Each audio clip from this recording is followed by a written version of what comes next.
Mesdames et messieurs les élus, donc les conseillers municipaux, qui sont nombreux dans cette salle, les conseillers communautaires, mesdames les journalistes, mesdames et messieurs, et surtout mes chers amis. Je voudrais commencer cette soirée avec des remerciements pour toutes les équipes qui sont dans cette salle, qui sont là quelquefois dans l'ombre, depuis de longues semaines, depuis pour certains de longs mois, je dirais aussi de longues années. C'est vrai que nous avons mené depuis ces derniers mois un combat qui est difficile parce que nous sommes dans l'opposition et que sans toutes les équipes que nous avons et qui sont là sans arrêt à nous soutenir, on ne serait pas là ce soir à vous présenter un programme. Donc je prends la parole au nom de mes amis, tête de liste dans les communes de l'Agglo, pour vous remercier vraiment du fond du cœur pour tout ce soutien, pour toute cette présence, pour ce courage aussi que vous avez, que nous avons, pour mener ce combat pour les élections municipales. Donc je vous demande de vous applaudir bien fort.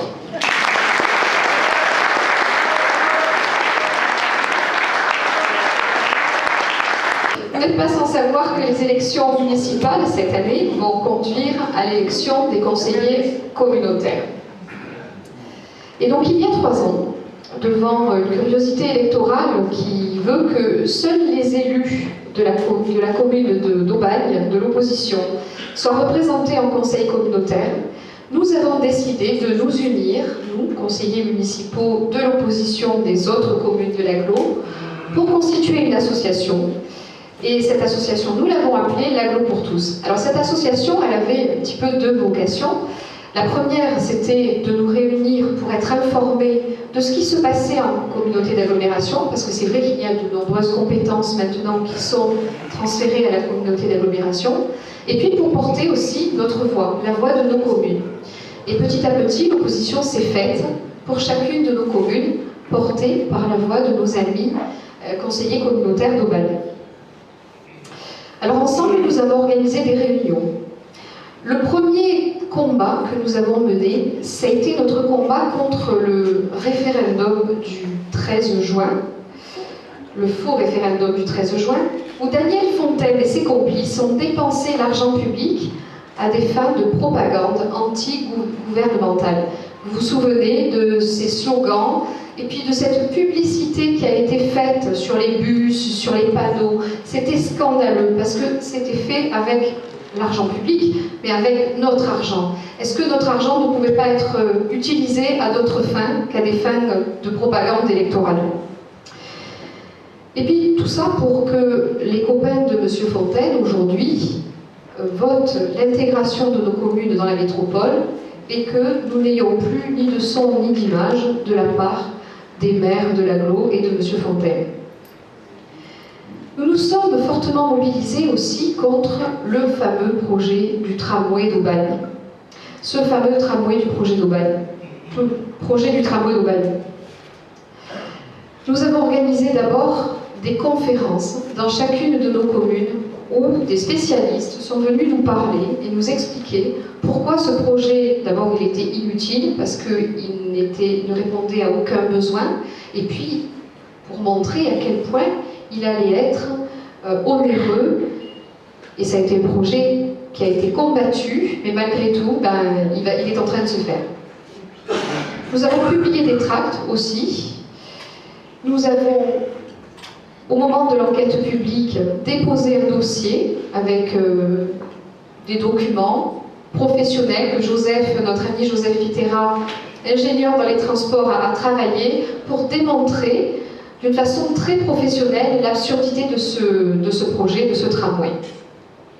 Et puis nous avons mis un site en ligne, un site internet pétitionnaire, où en quelques semaines, nous avons obtenu, écoutez bien, plus de 6000 signatures. Ces 6000 signatures, elles traduisaient le refus des populations de l'Agglo de financer la mégalomanie du maire d'Aubagne. Donc vous voyez bien quand même que cet outil de réflexion que nous avons mis en place, qui est l'association l'Agglo pour tous, c'est pas un outil partisan. Au début, c'est vrai, nous l'avons créé avec des conseillers municipaux de l'opposition. Mais nous avons été rejoints par des gens qui ne faisaient pas de politique, par des gens qui n'étaient pas partisans, mais qui avaient envie de réfléchir à l'avenir de nos communes. Et donc c'est dans la suite logique de ce travail que nous avons poursuivi notre réflexion en élaborant ensemble un projet communautaire. Alors je voudrais revenir un petit peu sur ce que c'est pour nous un projet communautaire. D'abord, un projet communautaire, c'est l'évidence, mais je pense que c'est important de le dire, c'est un projet qui correspond à la loi, et la loi le définit bien, ce que sont les compétences communautaires. Ensuite, un projet communautaire, il doit respecter la spécificité de chaque commune. Il doit respecter ses besoins, ses attentes et ses possibilités. Une commune comme Belconnen n'a pas du tout les mêmes attentes que la commune d'Aubagne, mais elle n'a pas non plus les mêmes possibilités.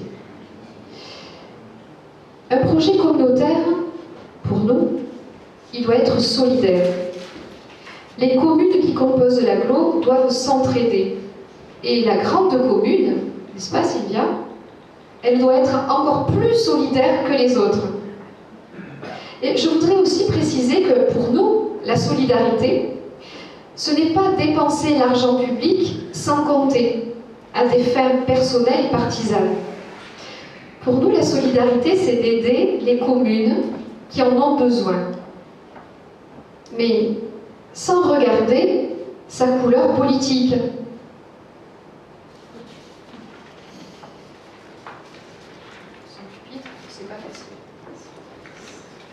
Voilà, mesdames et messieurs, voyez comment nous voyons l'avenir de notre communauté d'agglomération, voyez quelles sont les valeurs que nous avons envie de porter.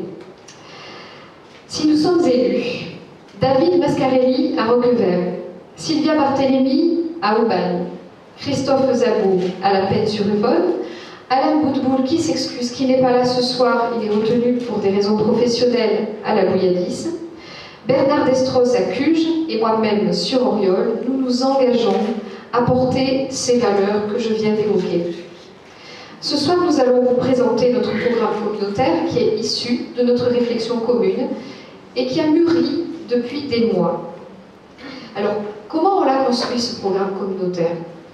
On a organisé des réunions à thème, dans chacune des compétences communautaires. Nous y avons associé des spécialistes reconnus. Nous nous sommes mis d'accord sur l'ensemble des projets que nous porterons au sein de la communauté d'agglomération et qui sont des projets d'ensemble. Ces projets, nous les porterons dès le mois d'avril 2014 et au-delà, dès le mois de janvier 2016, au niveau de la métropole. Ce soir, nous prenons l'engagement de faire entendre notre voix. Nous prenons l'engagement de faire entendre votre voix, la voix de nos communes.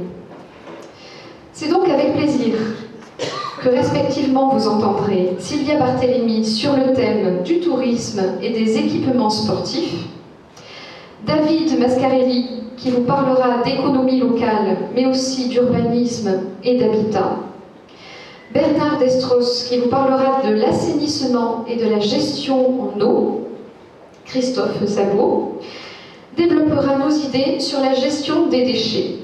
Et enfin, de nouveau, Sylvia Barthélémy conclura en vous parlant des transports sur notre communauté d'agglomération.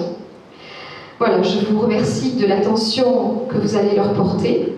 Et encore aussi, merci à tous pour votre présence et votre soutien.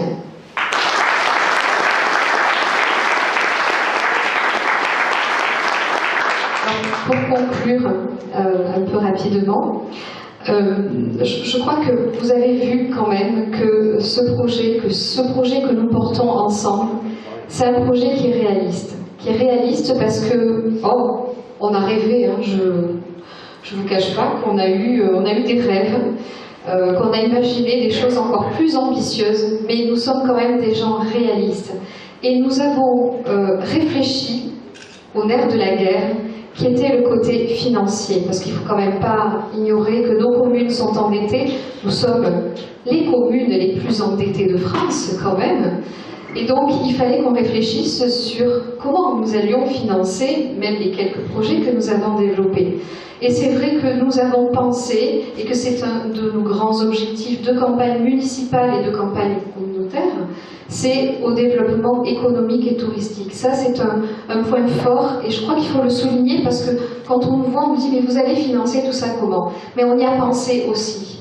Et nous sommes des élus responsables, nous sommes des élus honnêtes, et nous ferons ce que nous avons dit, et nous mettrons en place ce que nous avons dit. Juste une anecdote que j'ai oublié de vous dire tout à l'heure, par rapport au projet du tramway d'Aubagne. Ce projet du tramway d'Aubagne, il avait été voté à la communauté d'agglomération par tous les maires. Et quand on croisait, les maires ont croisé la population, donc à Auriol, enfin un petit peu partout, les maires disaient ben non, nous on n'est pas du tout d'accord, on n'est pas du tout favorable, non, sans dire qu'ils n'avaient pas voté, mais ils étaient contre. Alors j'ai écrit aux 11 maires de la communauté d'agglomération pour leur demander s'ils étaient d'accord avec ce projet du tramway d'Aubagne, pour les mettre en face de leurs mensonges. Vous savez combien il y en a qui m'ont répondu? Dites-moi un chiffre. Allez, non, ils ont été un peu plus courageux. Il y en a un qui m'a répondu. C'est le maire de la Bouilladise qui m'a répondu, alors non pas oui, non, je suis pour, je suis contre, qui m'a fait une leçon de morale en me disant que c'était scandaleux que je sois contre des projets de transport en commun. Alors, ces donneurs de leçons, on n'en veut plus. Ces gens qui donnent des leçons aux autres, mais qui ne s'appliquent pas à eux-mêmes, parce que quand je vois que le maire d'Auriol utilise une voiture avec chauffeur pour se rendre au conseil général, elle n'a pas besoin de me donner des leçons sur les transports en commun. Voilà, nous sommes des élus responsables, nous sommes des élus honnêtes. Ce que nous avons annoncé, ce que nous avons proposé ce soir, nous le mettrons en place dès le mois d'avril 2014 au niveau de la communauté d'agglomération, et au-delà, nous porterons notre voix, parce que notre voix, on la fera entendre très fort. Même au niveau de la métropole, on a une petite voix, mais on criera très fort. On peut en profiter pour annoncer respectivement nos meetings, parce que profitons du micro. Allez, vas-y. Alors mon meeting, je crois que c'est celui qui va être le premier, ça sera le tien, le lundi. Vous voyez comme c'est télescope. Oui, lundi 10 février, 18h30, au Blocos, que vous connaissez tous. L'espace des libertés que j'appelle l'espace des futurs libérés. Voilà. Donc, lundi 10 février, 18h30, vous êtes les bienvenus pour venir nous soutenir. Merci. Ensuite. Je vous rappelle 2 semaines, 5 et de meeting. Moi, c'est le lundi suivant, le 17, à la Masse à Biel, la salle dans laquelle nous faisons tous nos lotos habituellement. Donc vous êtes attendus très nombreux, 18h30 aussi, à la Masse à Biel, à la Pelle-sur-le-Loire.